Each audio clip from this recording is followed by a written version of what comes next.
Cordial saludo, apreciadas familias, jóvenes y niños.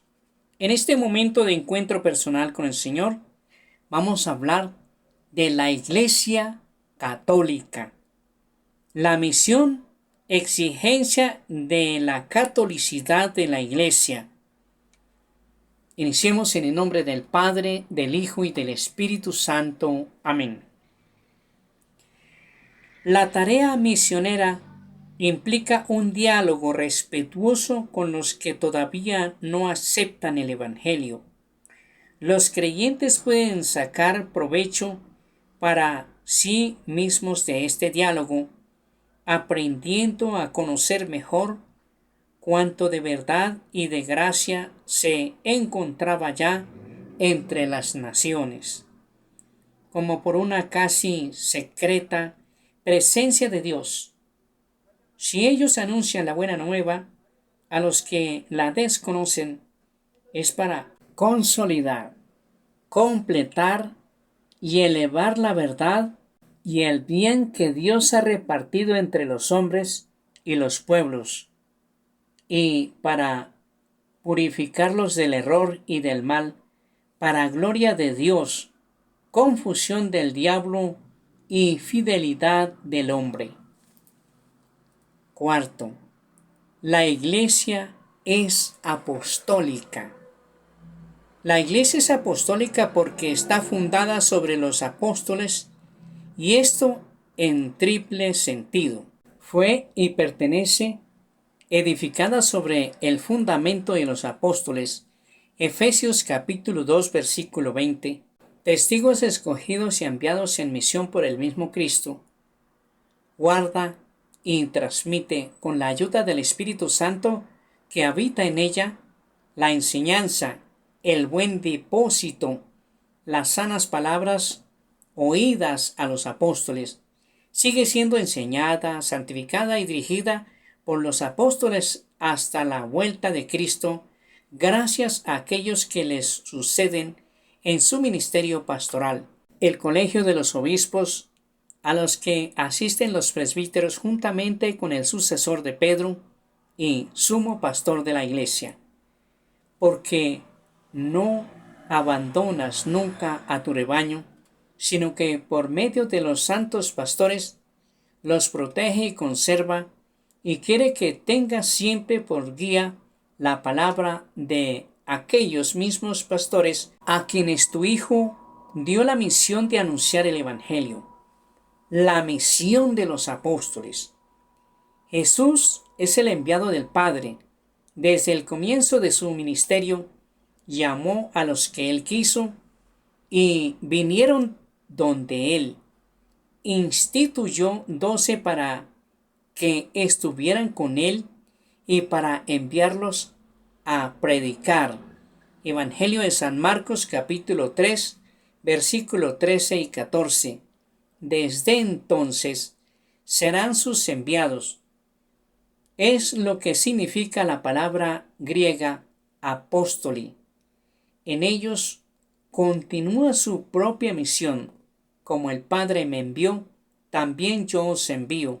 Evangelio de San Juan, capítulo 20, versículo 21. Por tanto, su ministerio es la continuación de la misión de Cristo. Quien a vosotros recibe, a mí me recibe, dice los 12.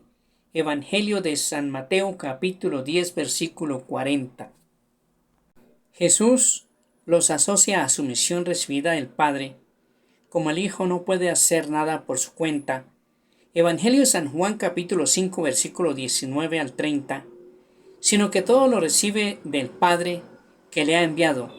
Así, aquellos a quienes Jesús envía no pueden hacer nada sin Él, de quien reciben el encargo de la misión y el poder para cumplirla.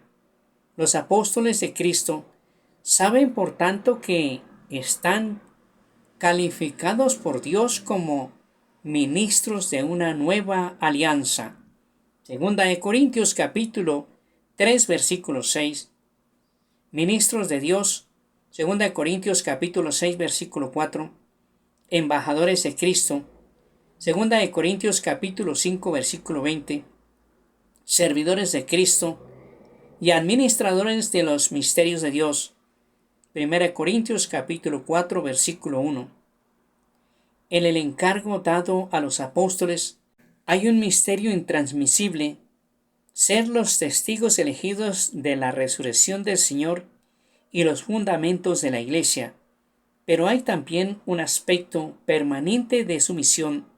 Cristo les ha prometido permanecer con ellos hasta el fin de los tiempos.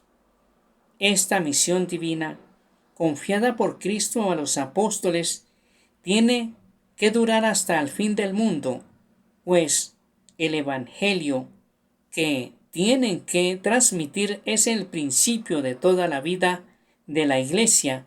Por eso los apóstoles se preocuparon de instruir sucesores, los obispos sucesores de los apóstoles, para que continuase después de su muerte la misión a ellos confiada. Encargaron mediante una especie de testamento a sus colaboradores más inmediatos que terminaran y consolidaran la obra que ellos empezaron. Les encomendaron que cuidaran de todo el rebaño en el que el Espíritu Santo les había puesto para ser los pastores de la Iglesia de Dios. Nombraron, por tanto, de esta manera a algunos varones y luego dispusieron que después de su muerte otros hombres probados le sucedieran en el ministerio. Así como permanece el ministerio confiado personalmente por el Señor a Pedro, ministerio que debía ser transmitido a sus sucesores, de la misma manera permanece el ministerio de los apóstoles de aparentar la Iglesia, que debe ser ejercido permanentemente por el orden sagrado de los obispos. Por eso, la Iglesia enseña que por institución divina los obispos han sucedido a los apóstoles como pastores de la Iglesia. El que los escucha a Cristo. El que en cambio los desprecia a Cristo y al que los envió. Toda la Iglesia es apostólica mientras permanezca a través de los sucesores de San Pedro y de los apóstoles, en comunión de la fe y de vida con su origen. Toda la Iglesia es apostólica en cuanto que ella es enviada al mundo entero. Todos los miembros de la Iglesia, aunque de diferentes maneras, tienen parte en este envío. La vocación cristiana, por su misma naturaleza, es también vocación al apostolado. Se llama apostolado a toda la actividad del cuerpo místico que tiende a propagar el reino de Cristo por toda la tierra. Siendo Cristo enviado por el Padre, fuente y origen del apostolado de la Iglesia, es evidente que la fecundidad del apostolado, tanto el de los ministros ordenados como el de los laicos, depende de su unión vital con Cristo, según sean las vocaciones, las interpretaciones de los tiempos, los dones variados del Espíritu Santo. El apostolado toma las formas más diversas, pero es siempre la caridad conseguida, sobre todo en la Eucaristía, que es como el alma de todo el apostolado. La Iglesia es una, santa, católica y apostólica, en su identidad profunda y última, porque en ella existe ya y será consumado al fin de los tiempos el reino de los cielos, el reino de Dios, que ha venido en la persona de Cristo y que crece misteriosamente en el corazón de los que le son incorporados hasta su plena manifestación escatológica.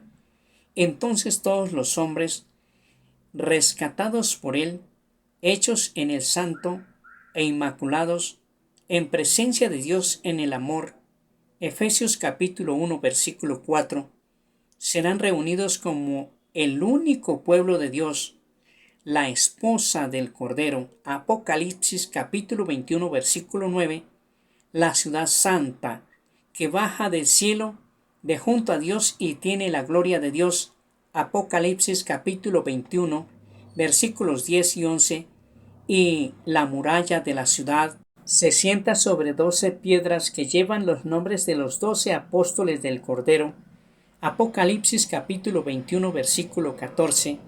En resumen, la iglesia es una, tiene un solo Señor, confiesa una sola fe, nace de un solo bautismo, no forma más que un solo cuerpo, vivificado por un solo espíritu, orientado a una única esperanza, a cuyo término se superarán todas las divisiones. La iglesia es santa, Dios Santísimo es su autor, Cristo su esposo, se entregó por ella para santificarla.